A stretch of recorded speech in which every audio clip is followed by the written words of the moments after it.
راستہ دیکھتی ہے پھر مسجد اقصی تیرا۔ ایک بار حضور گئے تھے مکے سے مسجد اقصی، اور پھر حضور فرماتے ہیں جب میں واپس گیا نا تو کفار نے جو کہ مسجد اقصی دیکھی ہوئی تھی تو مجھ سے پوچھنا شروع کر دیا کہ مسجد اقصی کی کھڑکیاں کتنی ہیں، دروازے کتنے ہیں، پلر کتنے ہیں۔ جب انہوں نے سوال جواب کیے تو حضور فرماتے ہیں کہ رب کریم نے مسجد اقصی کو اٹھا کے میرے سامنے رکھ دیا۔ میں دیکھتا جاتا تھا، بتاتا جاتا تھا، کہہ لوں بات کر لوں۔ ایک دفعہ حضور مکے سے مسجد اقصی آئے اور ایک دفعہ مسجد اقصی میرے نبی کی زیارت کے لیے مکے گئی، حضور کی زیارت کے لیے مکہ شریف گئی۔ او میرے نبی تو صرف کسی چیز کی طرف ایک دفعہ دیکھ لیں تو وہاں رحمت کے پھول کھلتے ہیں۔ مسجد اقصی کی طرف منہ کر کے 17 مہینے میرے نبی نے نماز پڑھی ہے۔ مسلمانوں پتہ ہی کوئی نہیں، ہماری خبریں ہی اور ہیں، ہمارا درد ہی اور ہے، ہمیں پتہ ہی نہیں بم کہاں برس رہے ہیں، ہمیں یہ خبر ہی نہیں۔ اور میں اس دور میں تقریریں کر رہا ہوں جہاں سوتوں کو جگانا نہیں پڑتا، جاگتوں کو جگانا پڑتا ہے۔ سیانے لوگوں کو سمجھانا ہمارے ذمہ لگ گیا، کیا کریں؟ اس قوم کو سکھانا پڑتا ہے جسے پتہ سارا ہے، لیکن جان بوجھ کے آنکھیں ہماری بند ہیں۔ یہ مولوی کو بات کرتا تو لوگ کہتے دیکھو مولوی گالی دیتا ہے، لیکن اگر قائد اعظم محمد علی جناح کہے کہ اسرائیل امریکہ کی ناجائز اولاد ہے تو پھر تو تمہیں ہضم کر لینا چاہیے نا، پھر تو لبرل کو بھی ہضم ہونا چاہیے نا کہ قائد اعظم نے کہا ہے، اور اس ناجائز بچے کو تم نے اتنی طاقتیں دے دی کہ وہ مسلمانوں کے قبلہ اول میں نماز پڑھنے والوں کو بھی نہ بخشے۔ کہاں گئی تمہاری وہ انسانی حقوق کی بڑی بڑی تنظیمیں، کدھر گئی؟ اور میرا پاکستانی میڈیا سے بھی سوال ہے، چند دن پہلے سیالکوٹ میں ایک واقعہ ہوا، ناانصافی ہو گئی جی، ناانصافی ہو گئی جی ایک بی بی کے ساتھ۔ ہر بندے نے شور مچایا، بڑے بڑے طوفان اٹھتے ہیں، کیوں ہوا جی کیوں ہوا؟ تو مسجد اقصی کی توہین ہو گئی تو پھر طوفان کیوں نہیں اٹھا؟ ٹاک شو کیوں نہیں ہوئے؟ بحثیں کیوں نہیں ہوئی؟ میں اس موم بتی مافیا کا کیا کروں؟ ان لبرل لوگوں کا کیا کروں؟ ان کے سپورٹروں ووٹروں کا کیا کروں؟ ان سیاسی جماعتوں کے کارکنوں کو کیا نام دوں کہ جو ان فضول بحثوں میں تو وقت ضائع کرتے ہیں، اور وہ مسجد اقصی جس کے بارے میں میرے نبی پاک صلی اللہ علیہ وسلم سے ایک صحابیہ نے پوچھا تھا، یا رسول اللہ مسجد اقصی میں نماز پڑھنا کتنا کو بہتر ہے باقی نمازوں کے مقابلے میں؟ تو حضور نے فرمایا 1000 گنا بہتر ہے۔ بی بی عرض کرنے لگی، سونیا میں جا تو نہیں سکتی، دل بڑا کرتا ہے۔ تو حضور نے فرمایا جا نہیں سکتی تو وہاں تیل ہی بھجوا دے، جس میں حاضری لگوانے کی حضور بات کریں جس مسجد میں۔ اور نبی پاک علیہ السلام نے فرمایا خاص کر کے سفر کرنا ہوا تو 3 مسجدوں کے لیے کرنا، ایک مسجد حرام بیت اللہ کے لیے، ایک مسجد نبوی کے لیے، اور تیسرا مسجد اقصی کے لیے۔ قرآن مجید میں اللہ کریم نے اپنے بندوں کی تعریف بیان کی ہے اور فرمایا یجاہدون فی سبیل اللہ، وہ اللہ کے راستے میں جہاد کرتے ہیں، ولا یخافون لومۃ لائم،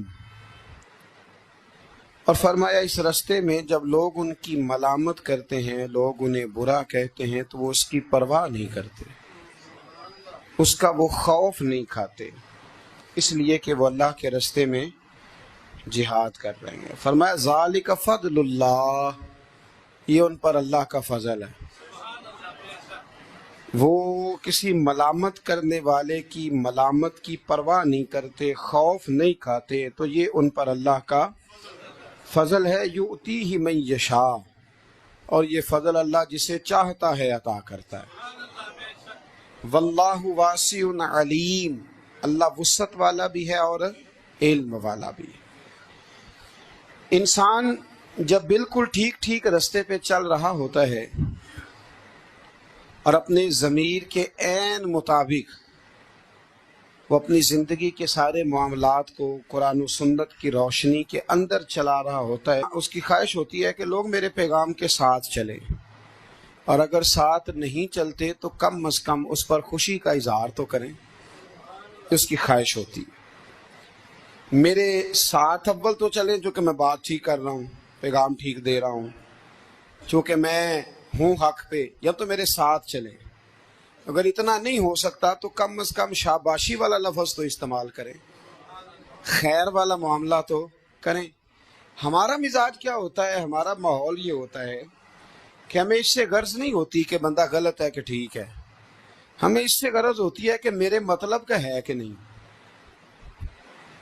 میرے مطلب کا. اب ہم ملامت کرتے ہیں, ہم اسے برا کہتے ہیں, وہ بندہ ٹھیک ہوتا ہے. اس کا نقصان یہ ہوتا ہے کہ کبھی تو اس شخص کی ہمتیں ٹوٹتی ہیں, کبھی وہ پریشان ہوتا ہے, اور کبھی دین کے کام میں رکاوٹ آتی ہے. کبھی یہ ہوتا ہے کہ انسان چونکہ اللہ تبارک و تعالیٰ کے دین کی خاطر صحیح نکلا ہوتا ہے, تو یہ جو ملامت کرنے والا ہوتا ہے یہ پھر اس کھاتے میں چلا جاتا ہے جس کھاتے میں اکثر وہ لوگ رہے جو دین کے مخالف رہے.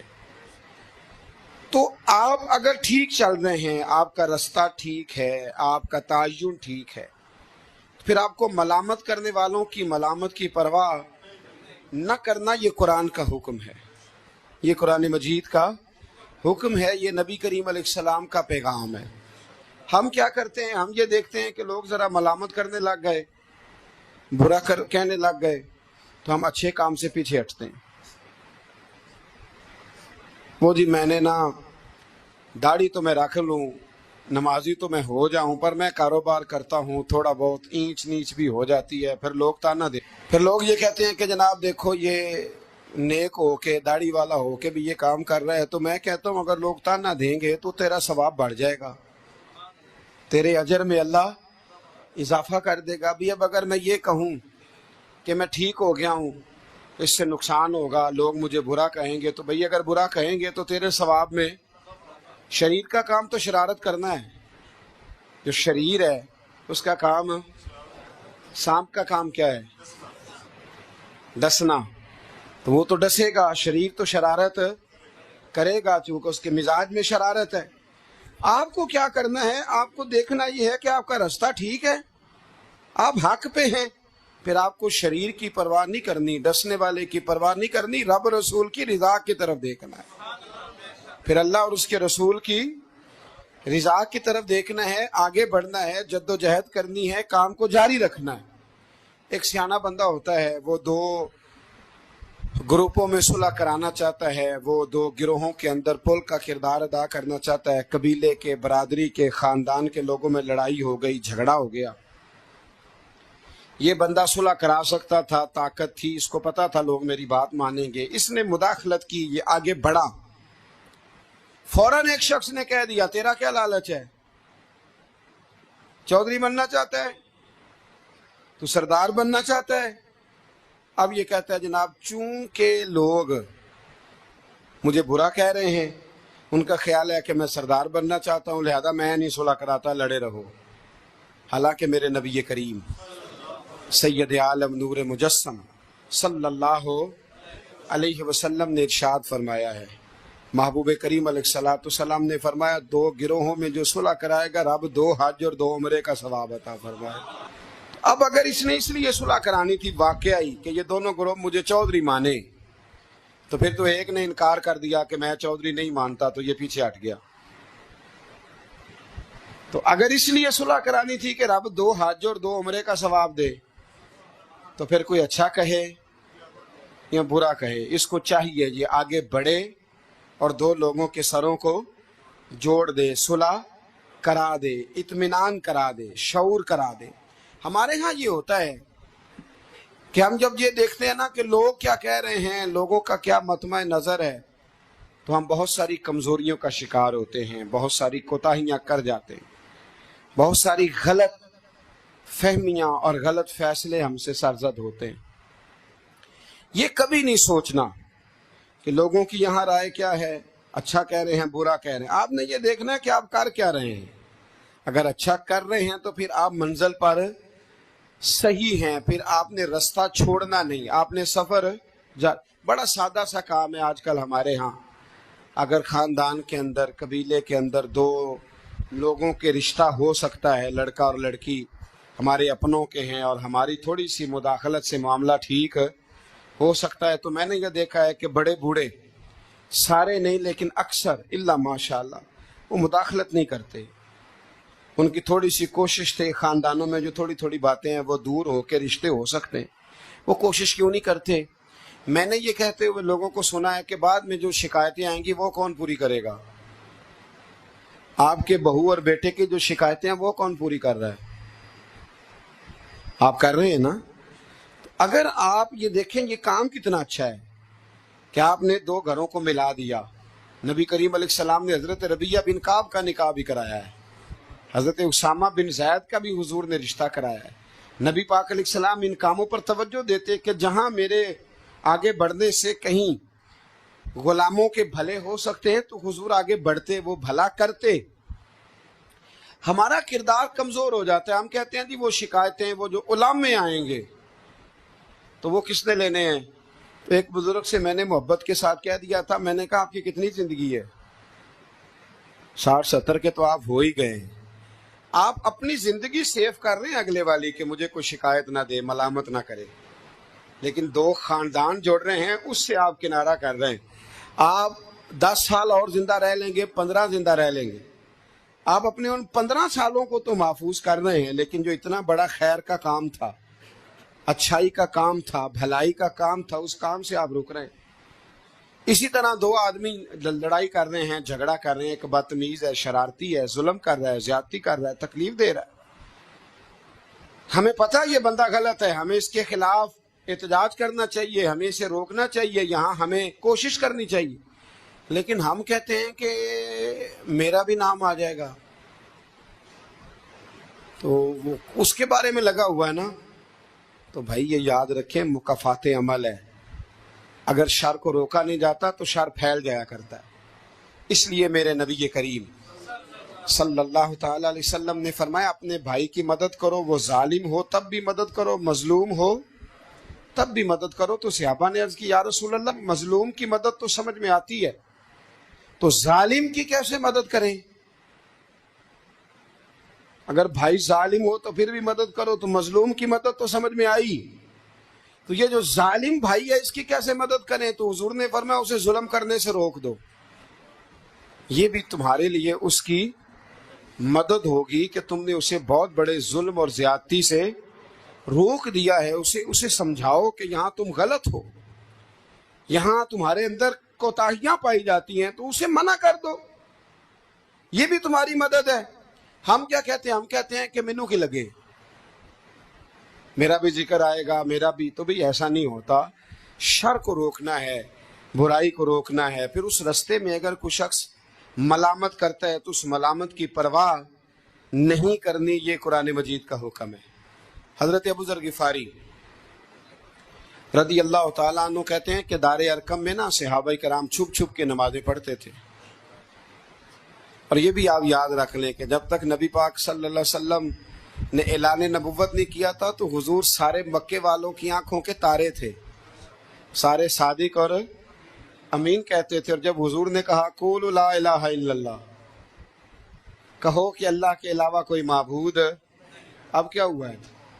اب 2 مسئلے ہوئے. ایک تو کچھ لوگوں کے مفادات کو ٹھیس پہنچی, اب انہیں ظلم چھوڑنے پڑیں گے. دین پہ آئیں گے تو ایک ہی صف میں کھڑے ہو گئے محمود و ایاز, نہ کوئی بندہ رہا نہ کوئی بندہ نواز. تو سب کو ایک ہونا پڑے گا, ایک صف میں آنا پڑے گا, ایک جگہ قائم رہنا پڑے گا. اب لوگوں کے مفادات کو ٹھیس پہنچتی تھی. وہ جو ظلم کرتے تھے, غلاموں کو بیچتے خریدتے تھے, ان پر زیادتیاں کرتے تھے, بچیاں دفن کرتے تھے, قبضے کرتے تھے, غریب کا مال لوٹ لیتے تھے. اب یہ سارے مفادات صرف انہیں بت نہیں چھوڑنے پڑتے تھے, انہیں اپنے سارے جرم چھوڑنے پڑتے. وہ کیا کرتے تھے اس حوالے سے کہ اب ہمیں بڑا کچھ چھوڑنا پڑے گا, وہ واپس آ جاتے تھے, بیک ہو جاتے تھے. بہت سارے کام ایسے تھے جن میں وہ کمزوری کا شکار ہوتے تھے, وہ محسوس کرتے تھے کہ ہمارے لیے مشکلات بڑھتی چلی جا رہی ہیں, تو پھر وہ مخالفت کرتے تھے. پھر بات ذرا آگے بڑھی, میرے نبی رحمت نور مجسم شفیع معظم صلی اللہ تعالی علیہ وسلم کی انہوں نے معاذ اللہ مخالفت شروع کر دی.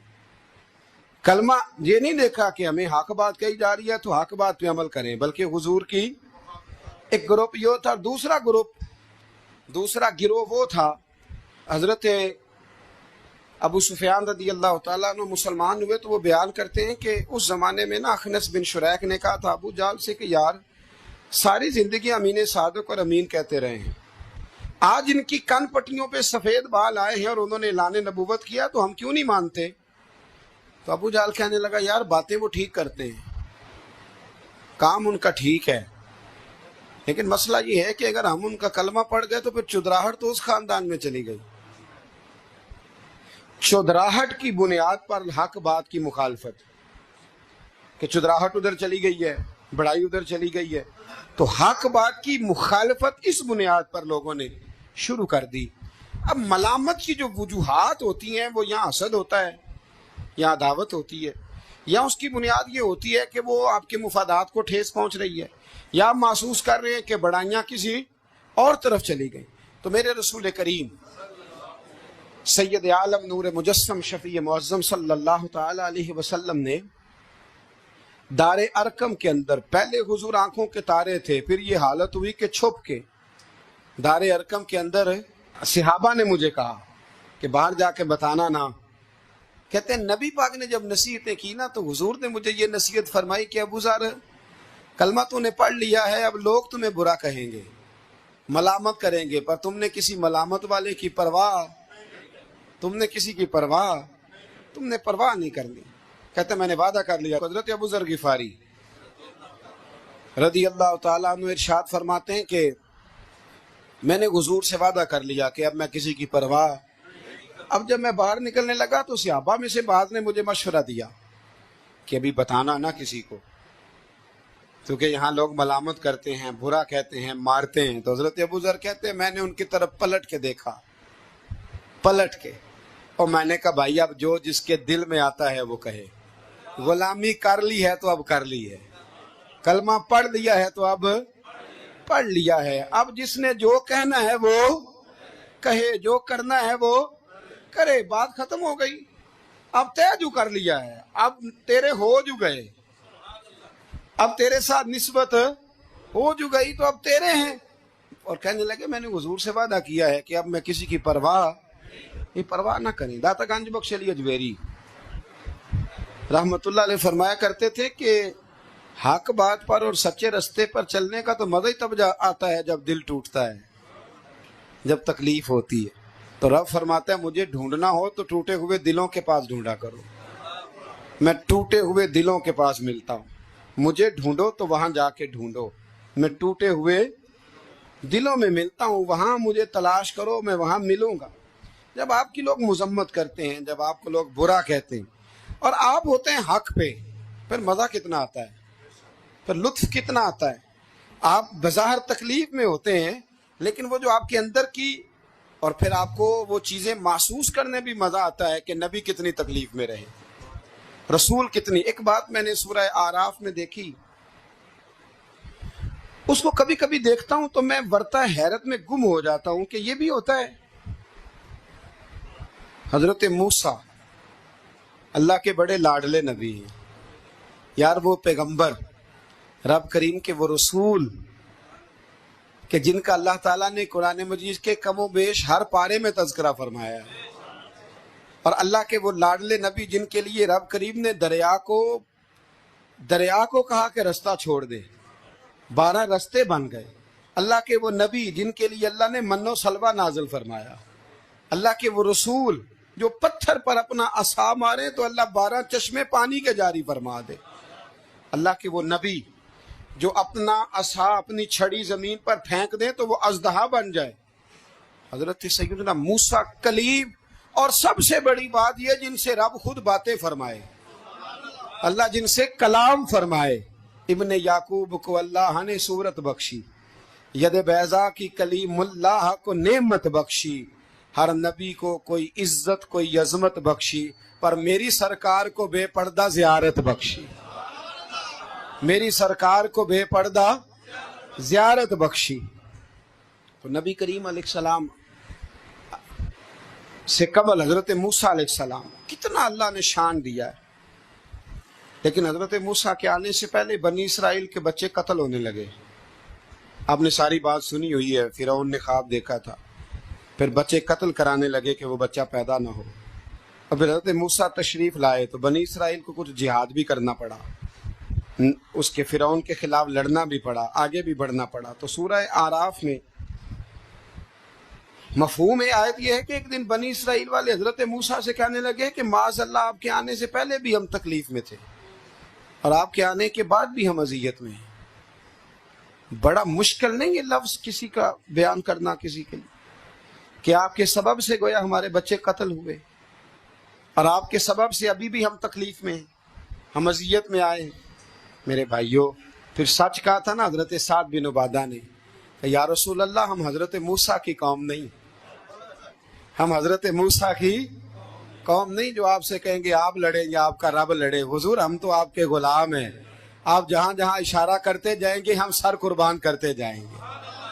ہم وہ نہیں ہیں جو کہیں گے آپ لڑیں اور آپ کا رب لڑے. حضور، ہم حاضر ہیں اور حاضر رہیں گے، جاننے دیں گے، گردنیں کٹائیں گے. حاضر ہیں اور حاضر، بولیے حاضر ہیں اور حاضر، غلامان محمد جان دینے سے نہیں ڈرتے، یہ سر کٹ جائے یا رہ جائے کچھ پرواہ نہیں کرتے. تو رسول کریم صلی اللہ تعالی علیہ وآلہ وسلم سے قبل آپ دیکھیے حضرت موسیٰ کے لیے اتنی بڑی بات کر دی جناب موسیٰ کی قوم نے، کہ حضرت موسیٰ پھر بھی دین حق کی بات کرنے سے پیچھے ہٹے. یہ اللہ کے بندوں کا طریقہ رہا ہے کہ وہ ملامت کی پرواہ، کس صوفی کو برا نہیں کہا گیا. آپ صوفیاء کے حالات پڑھ کے دیکھ لیں، ان پر فتوے کسی پر کوئی ہے اور کسی پر کوئی ہے. آپ علماء، سب علماء کو نکال کے دیکھ لیں، کسی پر لوگوں نے کوئی چارج شیٹ لگا دی ہے، کسی پر کوئی فتویٰ دے دیا ہے، کسی پر کوئی بات کر دی. لوگ، مخلوق تو فنکار ہے اس درجہ کے پل بھر میں، سنگے در کعبہ سے بھی اسنام تراشے، تم کون ہو کیا چیز ہے داغ کبابی. لوگوں نے تو مریم پہ بھی الزام تراشے. لوگ کیا کرتے ہیں؟ لوگ مشائخ پر الزام لگاتے ہیں، برے الزامات معاذ اللہ. اعلیٰ حضرت فاضل بریلوی نے بعض لوگوں پر فتوے دیے تھے. یہ بڑا مشکل کام ہوتا ہے، لوگوں کی اصلاح کی بات کرنا. اعلیٰ حضرت نے 4 بڑے لوگ تھے جن کو لوگ بڑا جانتے تھے، ان کی غلطیوں پر انہیں تنبیہ کی اور کہا کہ اگر آپ رجوع کر لیں، توبہ کر لیں تو آپ کے لیے دروازہ بھی کھلا ہے. لیکن سب زور لوگوں نے اس بات پہ لگا دیا کہ وہ شدت پسند تھے، ملامت کی، ان کے خلاف کتابیں لکھی، جانے کیا کیا کہا. ان کی اس ایک بات کو لے کر جو کہ عین حق تھی، لوگوں نے شدت پسند کہا. اور جو فاضل بریلوی نے ساری زندگی عشق رسول کا درس دیا، جو 1000 سے زیادہ کتابیں لکھی، جو انہوں نے رسول اللہ کے ترانے لوگوں کو یاد کرائے، جو انہوں نے ہر عنوان پر قلم اٹھایا، لوگ ان کی خدمات کو بھول گئے. یاد رکھو، تنقید کی اینک لگا کے دیکھو گے تو ساری دنیا غلط ہی نظر آئے گی، اور محبت کے ساتھ دیکھو گے تو اللہ نے کائنات میں بڑا حسن رکھا ہوا ہے. رب کی مخلوق بڑی پیاری ہے، بڑی شاندار ہے، بڑی بندہ نواز ہے. میرے معلم علیہ الصلوۃ والسلام کے غلاموں میں جتنے لوگ بھی تھے، ان سب کے، یہ جو ہمارا خیال ہوتا ہے نا کہ سارے لوگ ہمیں اچھا کہے، یہ خیال سرے سے درست ہے ہی نہیں. ساری دنیا مسلمان ہو گئی، اللہ کو ماننے لگی ہے، حضور کا کلمہ پڑھنے لگی ہے، تو آپ کو سارے اچھا کیسے کہہ دیں گے؟ جب رب رسول کے بارے میں ابھی سارے لوگ کلمہ نہیں پڑھتے، مطیع اور فرما بردار، تو آپ کا یہ دعویٰ کیسے ہے؟ آپ یہ کیسے محسوس کرتے ہیں؟ حضرت جنید بغدادی رحمت اللہ علیہ ایک شخص کا جنازہ پڑھ کے فارغ ہوئے تو لوگوں نے کہا حضور بڑا ہی اچھا آدمی تھا، ہر بندہ اس کی تعریف کرتا ہے. آپ فرمانے لگے غلطی ہو گئی، اس کا جنازہ نہیں پڑھنا چاہیے تھا. یہ تو ذو معنی بندہ تھا، ذو وجہین تھا، 2 منہوں والا تھا، جس کے پاس جاتا تھا اسی کا ہو جاتا تھا. اس نے تو سب کو راضی رکھنے کی پالیسی اختیار کی ہوئی تھی، لہذا یہ درست نہیں تھا. اگر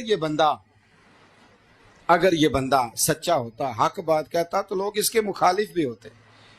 اگر یہ صحیح رستے پر ہوتا تو لوگ اسے برا کہنے والے بھی ہوتے.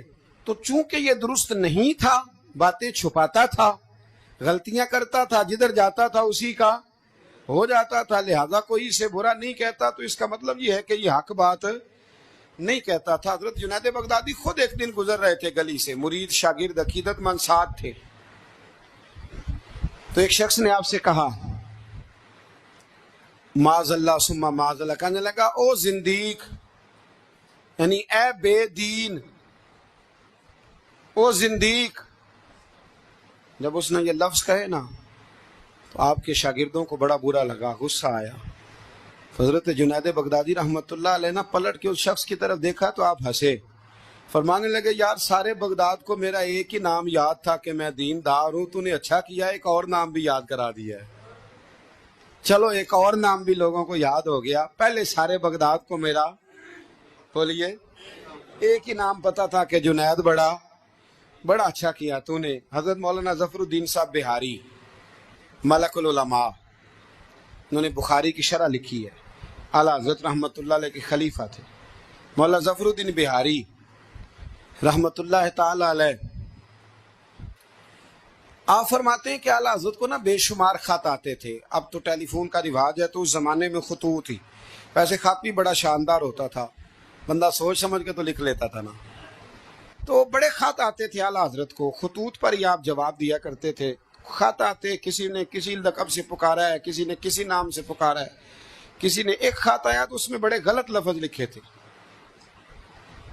بڑے بڑے غلط جملے، معاذ اللہ ثم معاذ اللہ، ملامتی لوگ جو ملامت کرنے والے ہوتے ہیں، انہیں بڑی تکلیف پہنچائی تھی. تو اعلیٰ حضرت فاضل بریلوی رحمۃ اللہ تعالی علیہ کے خلیفہ مولانا ظفر الدین صاحب بہاری رحمۃ اللہ علیہ نے وہ خط جب پڑھا تو بڑا غصہ آیا، بڑا جلال. اعلیٰ حضرت رحمۃ اللہ علیہ فرمانے لگے کیا ہوا؟ عرض کی اور اس نے بڑے برے لفظ لکھے، میں اس پر مقدمہ کروں گا، کیس کروں گا، عدالت جاؤں گا. تو اعلیٰ حضرت فرمانے لگے وہ پہلے جس نے پیارے لفظ لکھے ہیں پہلے اس کے لیے انعام کا اعلان کرنا، پہلے کوئی جائیداد دے، کوئی تحفہ دے، پھر اس پر مقدمہ بھی کر لینا. فرمایا اگر اتنے لوگ اچھا کہہ رہے ہیں تو دو چار ایسے ہیں بھی، تو میں یہ کہا کرتا ہوں چلو نظر نہیں لگتی. کیا ہوتا ہے بولیے، اللہ کرے آپ کو سمجھ آئے. چلو نظر نہیں لگتی، کو دو چار ہوں بھی تو نظر کوئی حرج نہیں، نظر نہیں لگتی. اعلیٰ حضرت فرمانے لگے یا تو ان کو انعام دو، ان کے نام جائیداد کراؤ، تو پھر تکلیف دینے والوں پر مقدمے بھی کر لینا. تو اگر وہاں تمہیں نام نہیں دے رہے تو پھر یہاں تمہیں مقدمہ کرنے کی حق بات پر، سچی بات پر آپ مستقل مزاجی اختیار کریں، آپ ٹھہریں.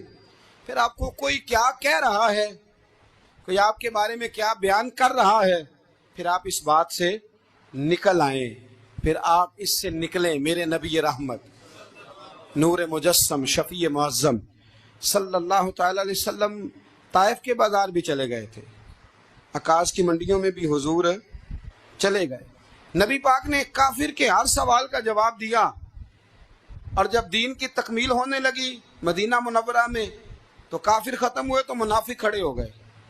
پوری صورتیں ہیں منافقین کے بارے میں. ادھر سے معاملہ ختم ہوا تو ادھر سے کبھی حضور کے علم پر اعتراض کرتے ہیں، کبھی حضور صلی اللہ تعالی علیہ وسلم کے صحابہ پر شکوہ کرتے ہیں، کبھی کوئی بات کرتے، کبھی کوئی بات کرتے.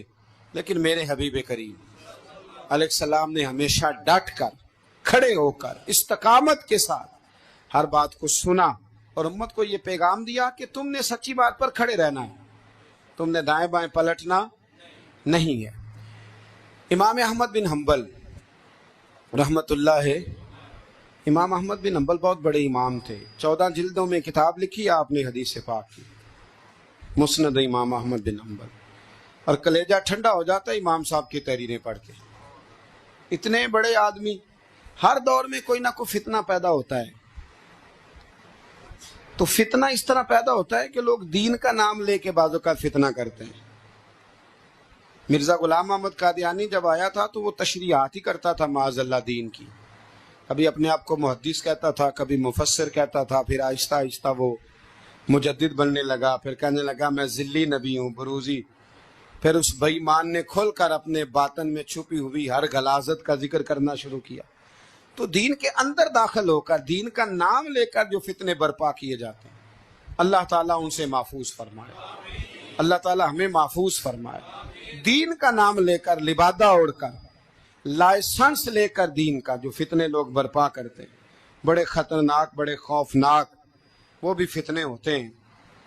حضرت امام احمد بن حنبل کے زمانے میں ایک فتنہ اٹھا تھا خلق قرآن کا، خلق قرآن کا، کہ قرآن اللہ کی تخلیق ہے یا اللہ کا کلام ہے۔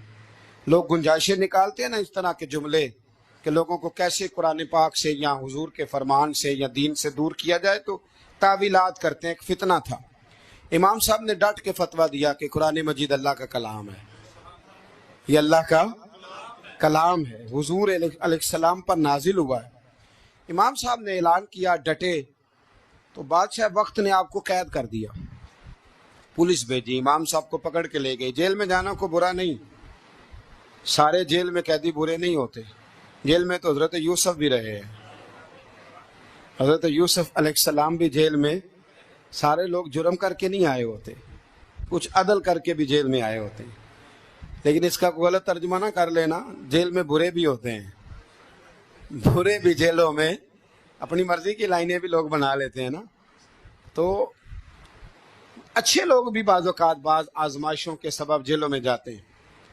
امام احمد بن حنبل کو جب گرفتار کر کے لے گئے نا، تو امام صاحب کچھ دن جیل میں رہے، جب واپس تشریف لائے امام احمد بن حنبل رحمۃ اللہ علیہ، جب آپ واپس تشریف لائے تو آپ کے صاحبزادے کہتے ہیں کہ ابو الحسن نام کا ایک چور تھا، ابو الحسن نام کا پکا چور تھا۔ پکے چوروں کا بھی سب کو پتا ہوتا ہے نا، سارا بغداد جانتا تھا کہ پکا چور ہے۔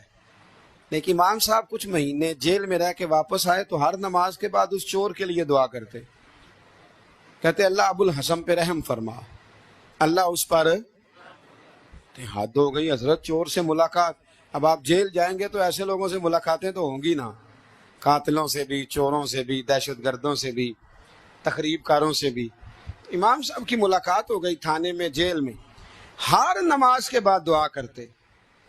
آپ کے صاحبزادے کہتے ہیں میں نے ایک دن کہا ابا جی اس چور کے لیے آپ دعا کرتے ہیں تو نماز میں بڑے نمازی شریک ہوتے ہیں، کسی نمازی کا خیال کہیں جاتا ہے، کسی کا کہیں جاتا ہے، تو آپ بتا ہی دے بات کیا ہے۔ تو امام صاحب فرمانے لگے یار ہے وہ چور، پر اس نے مجھے ایک بہت بڑی نصیحت کر دی، چور نے۔